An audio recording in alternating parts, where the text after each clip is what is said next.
नमस्कार. मी निलिमा मुद्गलकर. गेल्या 4-5 दिवसापासून आपण श्री सत्यज्ञानतीर्थ स्वामींचं चरित्र जाणून घेत आहोत. कालच्या भागामध्ये आपण पाहिलं की पुण्यामध्ये टिळकांबरोबर वाद केला आणि आपलं म्हणणं त्यांनी पटवून दिलं होतं आणि त्यांच्या या वर्तनाचा पुण्यातील पंडितांवरती विशेष प्रभाव पडला आणि सामान्य लोकांवरती देखील त्यांचं हे कार्य विशेष प्रभाव टाकून गेले. पुण्याचा संचार आटोपून दिनांक 14 रोजी स्वामी विजापूरकडे निघाले. संन्यास ग्रहणानंतर स्वामींचा झालेला महाराष्ट्र दौरा आणि त्याच्या आठवणी अनेक दिवस लोकांच्या मनात रेंगाळत होत्या. पुण्यातील संचाराचा अनेक दृष्टीने फायदा झाला. एकतर श्री सत्यपराक्रम तीर्थानंतर अनेक दिवस कोणतेच स्वामी इकडे आले नव्हते. त्यामुळे अनेकांना असे वाटत होते की आपण दीक्षा तर घेतली, पण गुरूंचे दर्शन तरी आपल्या नशिबात आहे का नाही. लोक आपल्या संप्रदायापासून दूर जातात का काय असे वाटत असतानाच स्वामींचा पुणे दौरा झाला. त्यामुळे लोकांमध्ये एक प्रकारचा उत्साह संचारला. तरी प्रत्येक गावी एक दिवसच मुक्काम झाला. चातुर्मास जवळ आल्याने विजापूरला पोचणे आवश्यक होते. विजापूर येथील चातुर्मास आटोपून स्वामी गुलबर्ग्याला आले. तेथील दौरा आटोपून मळखेड मुक्कामी आले. तेथे महासमाराधनेचा मोठा उत्सव होणार होता. यावेळी महाराष्ट्रातील अनेक विद्वानांना निमंत्रण गेले होते. श्री रंगाचार्य रेड्डी यांचे मार्फत वासुदेव शास्त्री अभ्यंकर यांनाही महासमाराधनेचे निमंत्रण दिले होते. वासुदेव शास्त्री म्हणाले, मी उत्सवासाठी येईन, पण द्वैत अद्वैत वाद करणार नाही.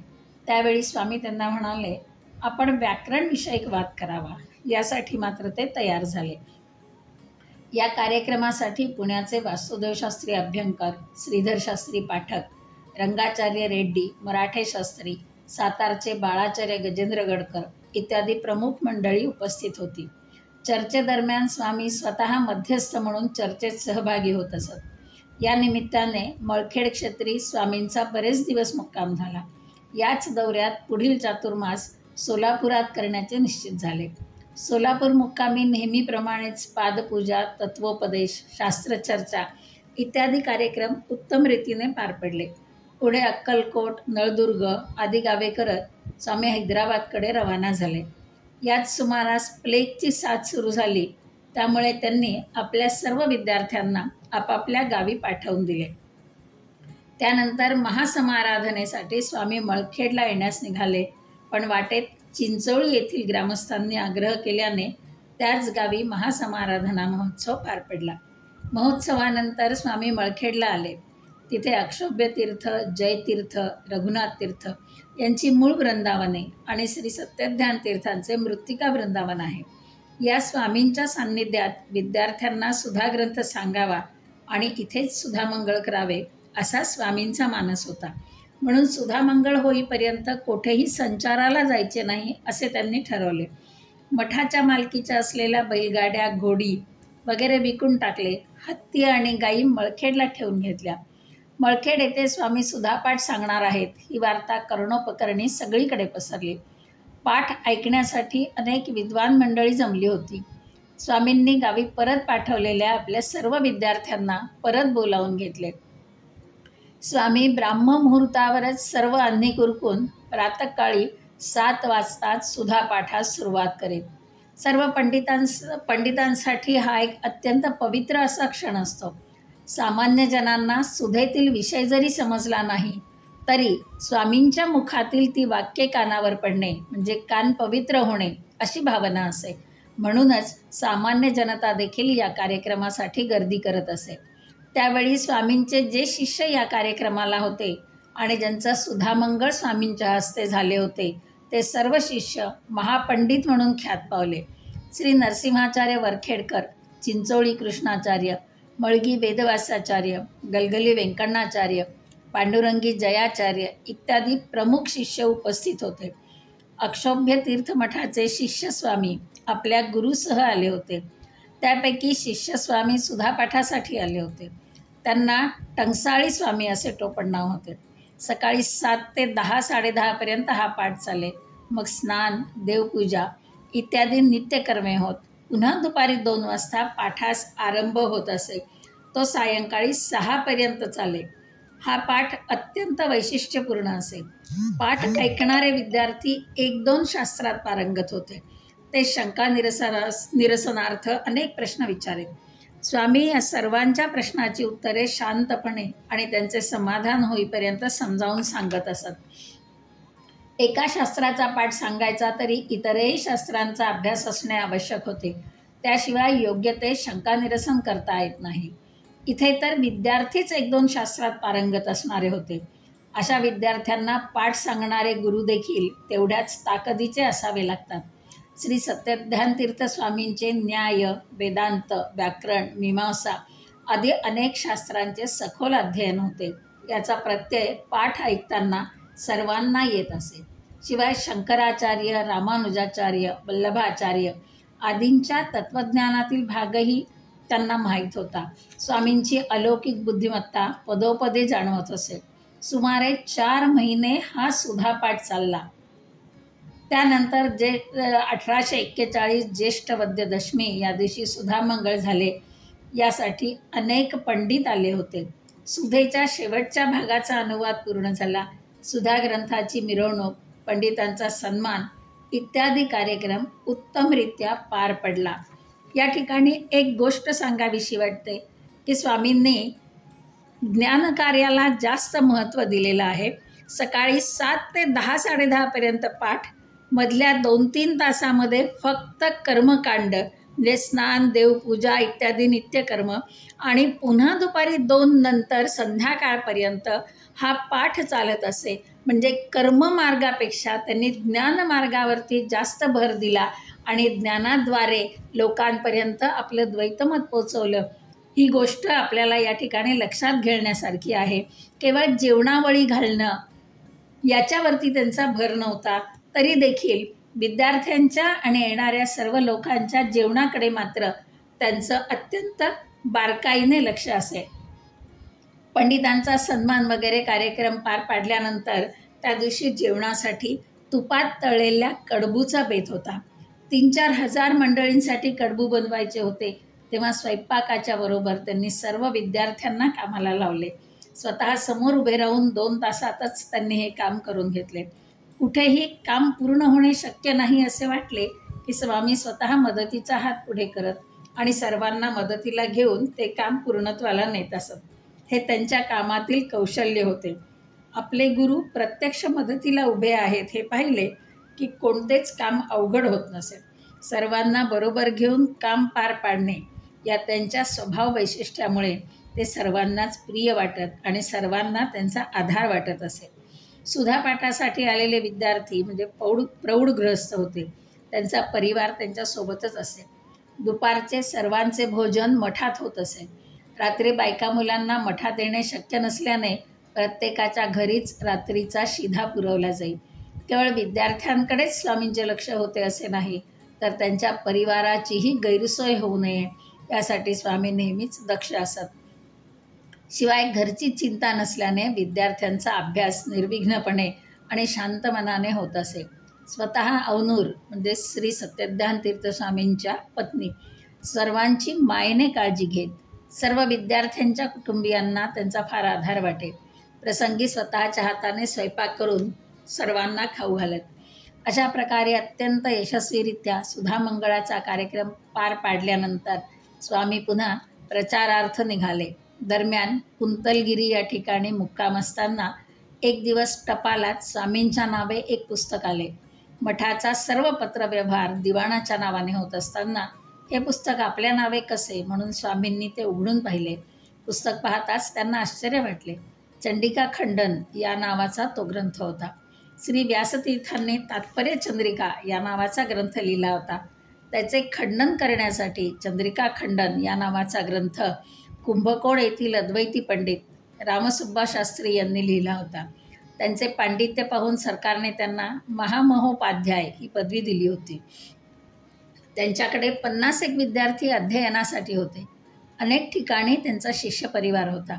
चंद्रिका खंडन या नावाने तात्पर्य चंद्रिका या ग्रंथाचे खंडन करणारा ग्रंथ स्वामींना पाठवून त्यांनी एक प्रकारे आव्हानच दिले होते. ग्रंथाचे नाव वाचताच स्वामींनी ग्रंथ चाळण्यास सुरुवात केली. ग्रंथ चाळून होताच मनाशी काहीतरी निश्चय केला. लेखन साहित्य मागवून घेतले आणि तिथेच दगडावर बसूनच लेखन करण्यास प्रारंभ केला. मठातल्या पंडितांना बोलावले, ग्रंथालयातून काही ग्रंथ मागवले, पंडितांशी चर्चा केली आणि ग्रंथाच्या खंडनार्थ चंद्रिका मंडन या नावाने लेखन सुरू केले. सर्वांना सांगितले, आधी या लेखनास प्रारंभ करतो आणि त्यानंतरच नित्याचे व्यवहार सुरू होतील. एक परिच्छेद लिहून पूर्ण केला. त्यानंतर नित्यकर्मे आटोपून दुपारी 2 पासून पुन्हा लेखनाला प्रारंभ केला. थोड्याच अवधीत ग्रंथ लिहून पूर्ण केला.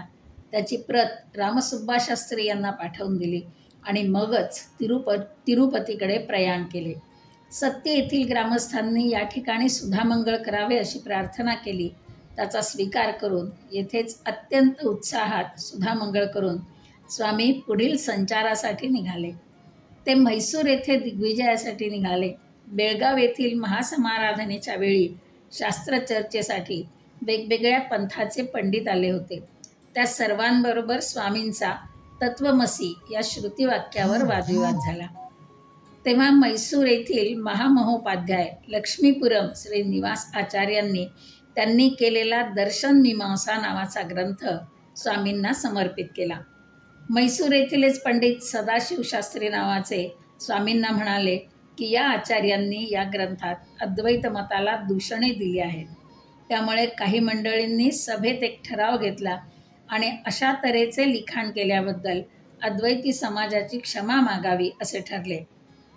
पण त्यांनी मात्र तसे न करता सांगितले की माझ्या ग्रंथातील वाक्ये टिपेत असल्याने ती प्रक्षिप्त आहेत. असा हा ग्रंथ आपणास समर्पित करणे योग्य नाही असे आम्हाला वाटते. पण स्वामींनी हा तिढा कौशल्याने सोडवला आणि सर्वांचे समाधान केले. पुढे आपल्या पांडित्याने बुद्धिचातुर्याने स्वामींनी सर्वांसमक्ष अद्वैत मताला दूषणे दिली, पण त्यांची मते कोणीही खोडून काढू शकले नाहीत.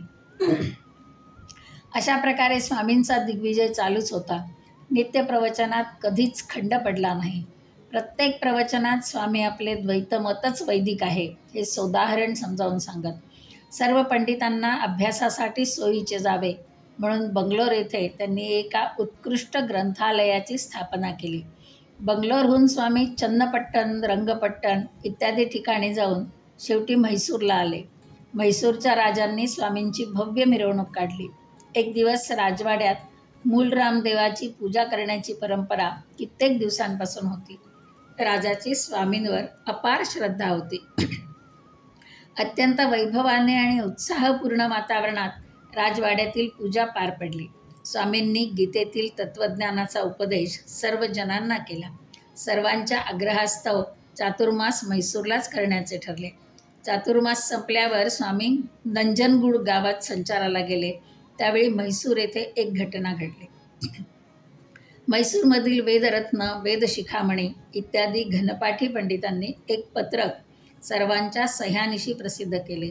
त्याचा मजकूर असा होता: म्हैसूर येथील सकल ब्राह्मण विद्वत जनांना प्रार्थना.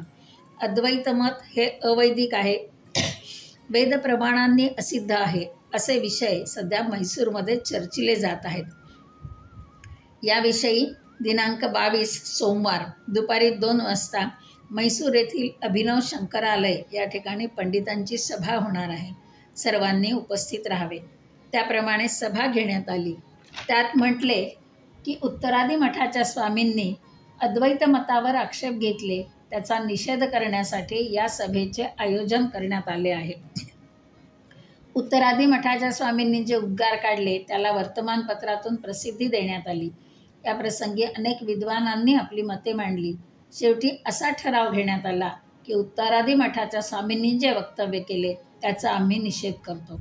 सर्व प्रांतातील पंडितांनी देखील याचा निषेध करावा.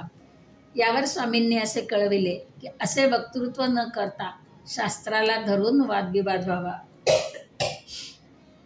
परंतु अशा प्रकारे शास्त्रचर्चा करण्यास कोणीच पुढे आले नाही. यानंतर 6 महिन्यांनी या निषेध करणाऱ्या अद्वैती पंडितांनी द्वैतवाद स्वीकारला. हा एक प्रकारे द्वैतमताचा आणि स्वामींचा विजयच होता. पूर्वी अद्वैताचा अभिमान असणारे S.R. शर्मा बागलकोट येथील सावकार रामण्णा, गिरगाव जहागीरदार, श्रीपाद शास्त्री, म्हैसूरचे सुब्बराव S.A. आदींनी स्वामींची प्रवचने ऐकून द्वैतमताचा स्वीकार केला होता. श्री स्वामींनी जाहीरपणे सांगितले की कोणत्याही अद्वैती पंडिताने यावे आणि शास्त्रचर्चा करावी. अद्वैतमत अवैदिक नाही हे सिद्ध करावे, पण कोणीही चर्चा करण्यासाठी आले नाही. अशा प्रकारे प्रत्येक ठिकाणी मध्वमताची ध्वजा रोवत स्वामी संचार करीत होते. द्वैतमतच कसे श्रुती स्मृतीला धरून आहे हे आपल्या बुद्धिचातुर्याने आणि वाक्कौशल्याने लोकांना सप्रमाण सिद्ध करून दाखवत होते. कोईम्बतूर, धारापूर, श्रीरंगक्षेत्र, रामेश्वर, कुंभकोण इत्यादी अनेक ठिकाणी स्वामींचा संचार झाला. या सर्व ठिकाणी अत्यंत उत्साहात आणि वैभवाने स्वामींचे स्वागत झाले. प्रत्येक ठिकाणी त्या गावातील आणि आजूबाजूच्या गावातील अनेक द्वैत, अद्वैत आणि इतरही संप्रदायाचे पंडितांसमोर शास्त्रचर्चा होत असे आणि प्रत्येक वेळी स्वामी आपले द्वैतमत प्रभावीपणे मांडून तेच कसे श्रुती आणि स्मृतीला संमत आहे हे सिद्ध करीत असत. त्यांच्या प्रभावाने कितीतरी इतर संप्रदायाच्या पंडितांनी द्वैतमताचा स्वीकार केला. ज्यांची आर्थिक स्थिती बिकट आहे त्यांना स्वामी अर्थसहाय्य करीत असत, पण त्यापूर्वी त्यांना खरेच आपले मत पटले आहे का नाही ते पाहत. केवळ आर्थिक मदत मिळते म्हणून ते इकडे वळले आहेत का याची शहानिशा मात्र करून घेत असत. त्या काळी सामान्य विद्यार्थी अध्ययनासाठी मठात राहू शकत असत, पण काही मठाधिपती देखील अध्ययनासाठी मठात होते. त्यांच्याबरोबर त्यांचा परिवार देखील असे. त्यांचे अध्ययन शांतपणे व्हावे यासाठी त्यांच्यासहित त्यांच्या कुटुंबाची जबाबदारी देखील स्वामी स्वीकारेत. या मठाधिपतींचे अध्ययन पूर्ण झाल्यावर ते त्यांचे शिष्य तयार करतील आणि द्वैतमताच्या प्रसाराचे कार्य पुढे चालू राहील असा स्वामींचा विचार असे. आजही श्री सत्यज्ञान तीर्थ स्वामींनी घालून दिलेल्या पद्धतीने अनेक पीठाधीश द्वैत सिद्धांताच्या प्रसाराचे कार्य करीत आहेत. श्री स्वामींनी अखंड भारतभर संचार केला आणि द्वैतमताचा प्रसार केला. परिणामस्वरूप अनेक शिष्य प्रशिष्य तयार झाले आणि सगळीकडे द्वैतमताची एक मजबूत बैठक जनमानसात तयार झाली. आजन्म द्वैत सिद्धांताचा प्रचार आणि प्रसार हे त्यांचे जणू व्रतच होते. यासाठी त्यांनी अगणित प्रवचने दिली असतील, असंख्य शास्त्रचर्चा घडवून आणल्या, अनेक सांप्रदायिक पंडितांना यासाठी निमंत्रित केले, त्यांचा पराभव केला. समोरचा थकून निरुत्तर होईपर्यंत ते त्याच्या प्रश्नांची उत्तरे देत, पण आपण याचा पराभव केला याचा गर्व मात्र त्यांच्या वागण्या बोलण्यातून कधीही दिसत नसे. उलट त्या पंडिताला अत्यंत सन्मानाने ते वागवत असत. त्यांच्या या स्वभाव वैशिष्ट्यामुळे सर्वजण त्यांच्याशी विनयाने वागत आणि आपल्या पांडित्याची स्वामींनी दखल घेतली. आपणही शास्त्राचा अभ्यास केला आहे याची त्यांना जाणीव आहे ही गोष्ट स्वामींच्या वागण्या बोलण्यातून समोरच्याला जाणवत असे. त्यामुळे समोरचा माणूस देखील स्वामींशी अत्यंत आदराने वागे. शास्त्रचर्चा होत असताना शिष्यांनी आपल्या जवळ बसून या चर्चा ऐकल्या पाहिजेत यावर त्यांचा कटाक्ष होता. उद्देश हा की समोरच्या व्यक्तीचे म्हणणे त्याला न दुखवता कसे खोडून काढावे, हजरजबाबीपणे त्यांच्या प्रश्नांना कशी उत्तरे द्यावीत याचे प्रात्यक्षिक शिक्षण शिष्यांना मिळावे असा होता. त्यामुळे महाराष्ट्रातच नव्हे तर संपूर्ण भारतभर जे पंडित होते किंवा आहेत ते त्यांचेच शिष्य प्रशिष्य होत असे म्हटले तर वावगे ठरू नये. केवळ प्रवचन व शास्त्रचर्चा एवढेच नव्हे तर द्वैतमत प्रसारासाठी स्वामींनी लेखनही विपुल प्रमाणात केले.